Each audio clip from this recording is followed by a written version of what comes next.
We all know the climactic moment where Darth Vader turns on Palpatine and throws him plummeting down to the core of the Death Star. And for the first time after dozens of viewings, I had to stop and think. Palpatine only falls for a few seconds, and there are limits to how fast a human can fall. The official diameter of the Death Star 2 is 200 kilometers, meaning that Palpatine has to fall 100 kilometers to the center. There's no way that you can fall that in just a few seconds. So I used this handy freefall calculator and plugged in the radius of the Death Star, 100,000 meters. And it would take 30 minutes for Palpatine to fall into the center of the Death Star. That's assuming that there was air the entire way down. Fortunately, we can remove the air resistance, and even with no air, that's still nowhere near 6.5 seconds in the movie. But we're also assuming Earth-like gravity the entire way down, which is an assumption that we have to make, because we don't know the mechanisms involved for generating artificial gravity.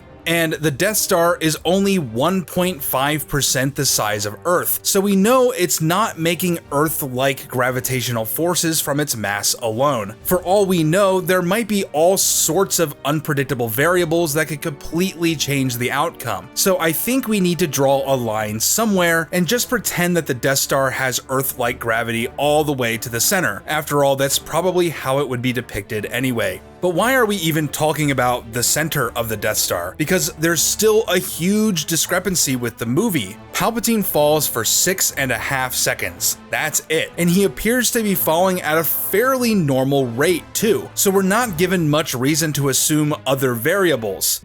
Given Earth-like gravity and air resistance, how far can Palpatine possibly fall in the time given? Turns out he can fall about 170 meters, or 0.17% of the way to the center of the Death Star. Actually, Palpatine's throne room is on top of a tall spire. So I actually wonder, how tall is this spire? Well, the window looks like it's about 4 meters wide, that's a rough guess. So I'm gonna model a mock-up of the tower and scale it to the window size. And the tower comes out to about 200 meters, give or take a bit.